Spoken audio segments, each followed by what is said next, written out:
میں آیا ہوں تو میرے ڈرائیور نے ایک بات کی جس سے نا مجھے لگا میری محنت وصول ہو رہی. کہنے لگا، اب لوگ کھڑے تھے نا باہر، کہنے لگا مولانا صاحب اے تھوڑے شاگرد تو تھوڑے کو ڈردے ہی کوئی نہیں، ایویں ہی کھلوتے ہوئے.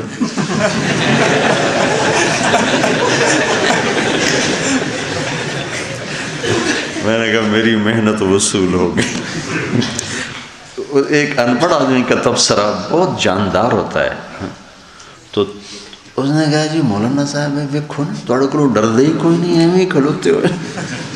میں کہا میں اندر ڈر کڈن واسطے بڑے سال لائے.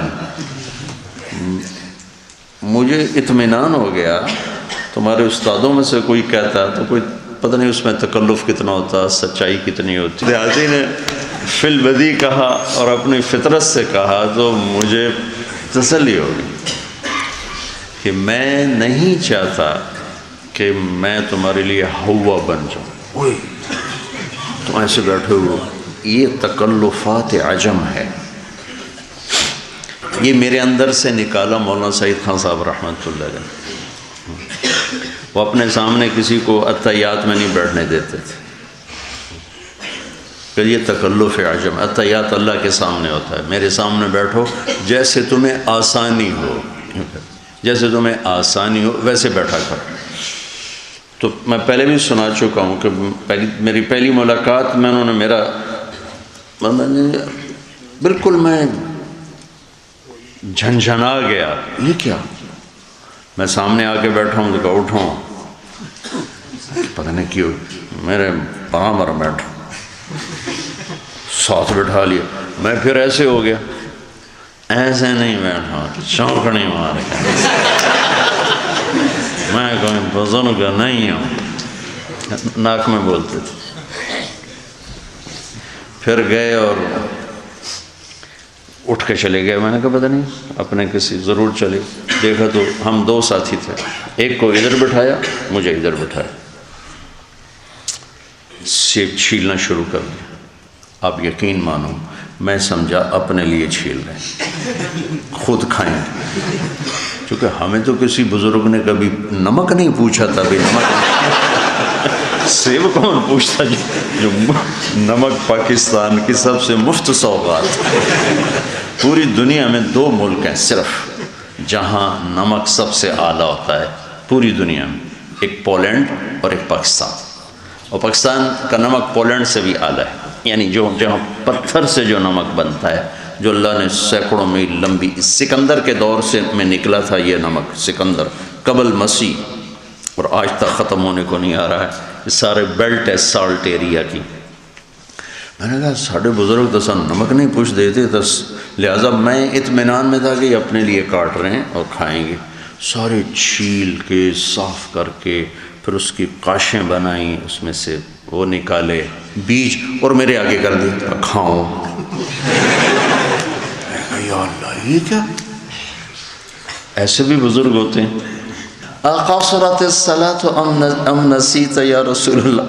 قال کل ذلك لم يكن قال بعض ذلك قد كان. سبحان اللہ.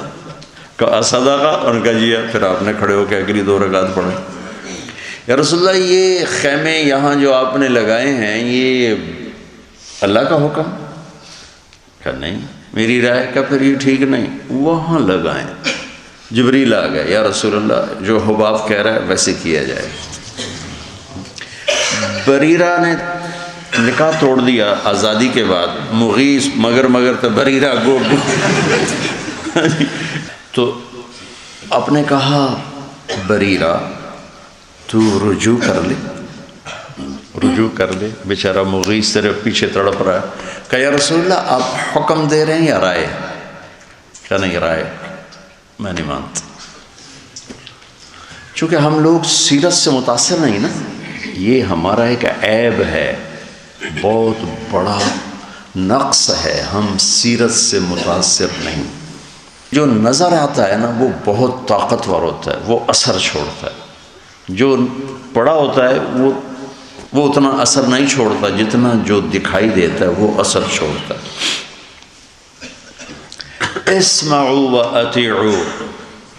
عمر کہہ رہے ہیں، عمر اور ایک کھڑا ہو کے کہہ رہا لا نسمع ولا نطیع. پہلے بتاؤ یہ کرتا کہاں سے لیا ہے؟ تو عرب کی سادگی، عرب کی فطرت وہ اللہ نے جدا بنائی ہے. تو دین اس فطرت پہ آیا ہے. من ضیق الدنیا الی سعتها میں کا مطلب ہے جو ربیع بن عامر نے 3 باتیں کہی تھیں.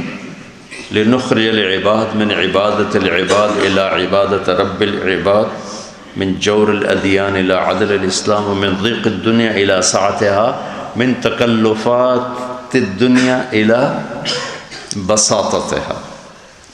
تکلف عجم سے نکال کر بساطت عرب پر لانا.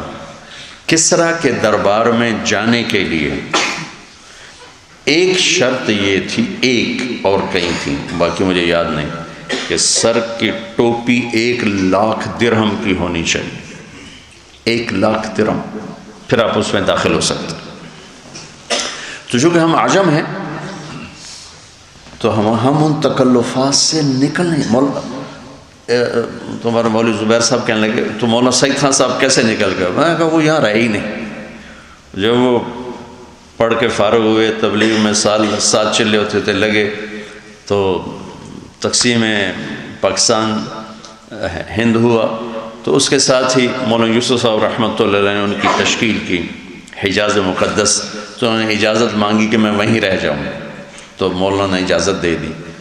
تو اس وقت یا وہاں تیل کی بھی ریل پیل نہیں تھی، تو نہ وہاں کوئی عجم تھا.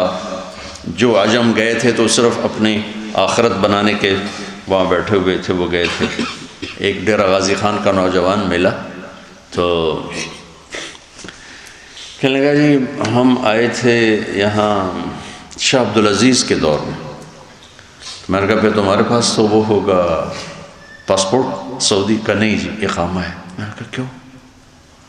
کہا جی وہ میرے باپ نے کہا تھا میں دنیا بنانے نے، وہاں حکومت نے کہا کہ پاسپورٹ لے لو، تو میرے ابا نے کہا میں مہاجر بن کے مرنا چاہتا ہوں، مقیم بن کے نہیں مرنا چاہتا، مجھے پاسپورٹ نہیں چاہیے. تو اس وقت جو لوگ گئے تھے وہ اس ذہن کے لوگ تھے کہ ہم مدینے میں مریں. کسی نے سوچا میں مکے میں مروں، اس لیے ان کی ہجرت تھی. تو عرب اب تو مکہ، مدینہ اور جدہ، اس میں 10% عرب ہیں، 10%. باقی جتنے ہیں چاہے وہ رومال سر پہ غترے باندھے ہوئے ہیں نا، یہ سب غیر عرب ہیں جو وہاں آئے ہوئے ہیں. 10% سے زیادہ ہاں ادھر عرب ہیں، ریاض کی طرف ادھر عرب زیادہ ہیں، لیکن ادھر سارا عجمی ماحول بن چکا ہے. اور پھر خالص عرب ماحول میں پہنچ گئے تو اللہ نے ان کے اندر سے وہ چیز نکال دی. استفادے کے لیے احترام، محبت ہے، نہ کہ تکلفات.